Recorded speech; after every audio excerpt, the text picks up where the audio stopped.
Thanks, Barb, and good afternoon. My name is Jeanne Reynolds, and I am delighted to be with you. This is perhaps Sue and my favorite topic, and I think Liz's as well. And even though we are a panelist, I would invite Sue and Liz to jump in, because I think a whole lot of it is about collaboration. What you just saw there, think about it. You saw story, you saw sound, you saw visual, you had emotional power, maybe not a lot of dance movement, but you saw the arts. That's what our world is. It's all of our worlds today. So I'm extraordinarily excited that you are here and interested in making sure that arts are an important part of what you do with kids. I need to know who you are, though, so that we can be most effective. Who teaches general ed classes who are not arts teachers? Great. Arts teachers? Oh, this is a fabulous audience. Okay, who's elementary? Who's middle? Who's high? Man, you are the future. We are here, we are together, and it's all of you. I mean, goosebumps. This is pretty powerful. It's what the whole next generation is about. I always have to start a little bit with the compelling why, because I think if we forget that, and that was a good compelling why.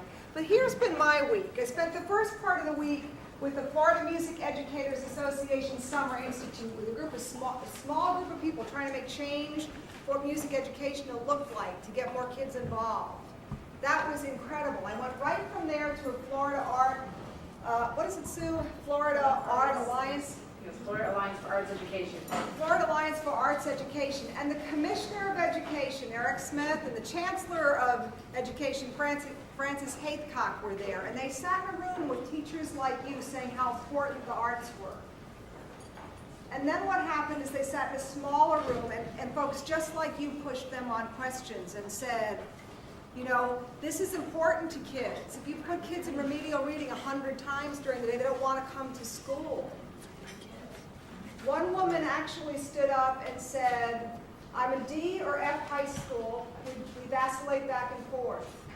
We lost our visual arts program 4 years ago. We lost our band teacher last year. Before that, we lost our choral teacher. I'm the drama teacher. I'm retiring. They're getting rid of my program. At that point, she was weeping and sobbing. All the other questions to the commissioner, I don't think mattered as much as that.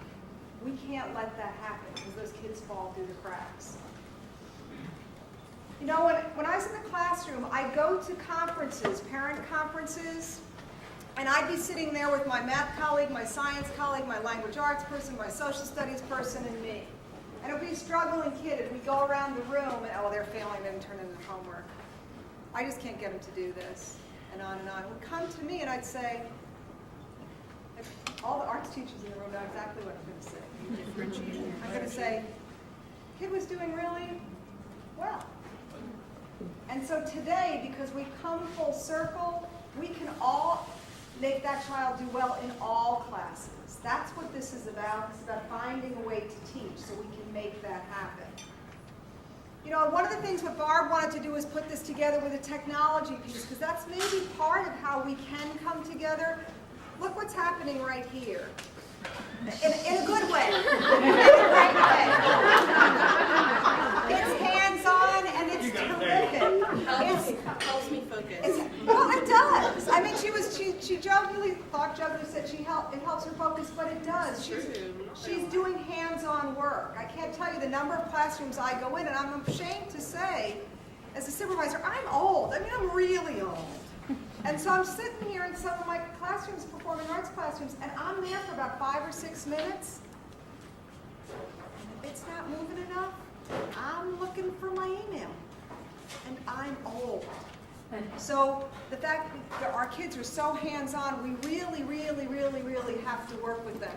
I'm going to show you a quick little video that we did for our principals, just talking about the forecasting where we are in the future. In Pinellas County, we have a program called Music Tip that was modeled off something called C-Tip starting 10 years ago, and Sue has a visual arts tip. what it is we give teachers, we give them technology. We give them some good computers and things. Because what I learned the hard way was if you gave teachers the laptops for the kids and you gave all this stuff years ago and you put it out there, it might not get used. So then we went back to doing this, to feeding the teacher. We give them equipment and technology in 2 weeks to do what we're doing here with Play-Doh, to play and to learn, because part of it is you just have to play and be creative yourself. You have to find that yourself and the energy to sit with iMovie and just mess around with it. See what happens. So this is a little bit what's going on in Pinellas County, if I can find it. It's because it's something we showed. Here we go. I think this could be loud, so I'll stay here.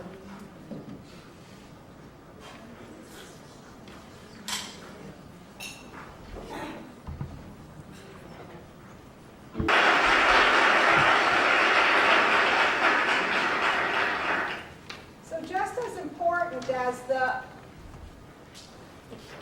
that message for principals, the more important message is, you know, how easy it is to put something like this together. I mean, at one time that would have been hard, but certainly when I talked to you about the music tip program that we do for teachers, is they come in so that they're able to do these kinds of things all the time. This week and next week, teachers are learning, get to spend all summer long to figure out what the technology is, to use it with their kids. And that's an important piece to move us forward. Technology, I think, tends to bridge things together. You know, the lines are getting blurred. A lot of you have been in workshops the past couple of days with maybe math, science, arts. When you have a technology piece, we've always talked about how the arts connect to other subject areas. This tends to make it easier. I mean, you can really see it. You're having to be creative. What the commissioner said over and over yesterday, and certainly we need to hold his feet to the fire, is that we have to turn out kids in Florida who are creative and innovative. And he said over and over, that's not going to get it in remedial reading or remedial math. It just doesn't do it. If this is the way you can see a child's talent, we need to unlock it. We need to see what we can do. Yes, ma'am? Is that written down with his quotation somewhere? You know what we do? I can send you to a website right away, faae.org, that we use one of his quotes constantly. But the cool thing we're going to do from this is we have it on tape. So it'll be, you know, they could do podcasts or video streaming so you can see him say these things. Because it's very, very important. We have to do this as a culture. And it isn't it isn't, oh, the kids need to do arts because it's wonderful to do arts, or the kids need to succeed on FPACs. It's and. I mean, we have to have both things for our kids. Some of you in here who know me always hear me talk about a true north. If you don't know what your true north is, you're going to have a hard time teaching kids and a hard time infusing the arts. By true north, I mean, what is important to you? I mean, you could come to every workshop, but what's going to drive you when you get back to your classroom is what you believe and what you're doing.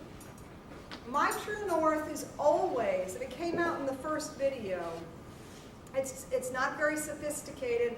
I have 2 children, now 16 and 24, and my true north is, the filter I always use is this what I want for my girls? Whether it's whether I'm hiring somebody, whether it's what the curriculum is. And so for you, for some of us, our true north, I'm hoping will be your 25 or 30 kids. If you're a secondary teacher, you're 150, 200, 300 kids.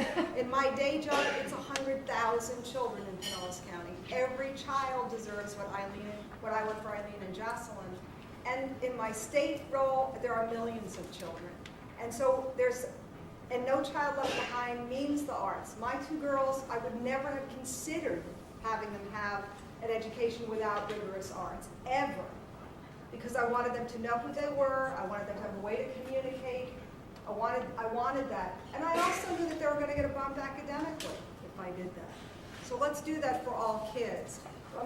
And as kind of a tag team, Sue and I are going to pass this over. I'm going to show you a video by kids. And I want you to think of it in terms of arts. I want you to think in terms of theater, music, visual piece, and movement. The video I'm going to show you, we have a Walker's Rising Star Scholarship Program in Pinellas County Schools. Some of you may be aware of it.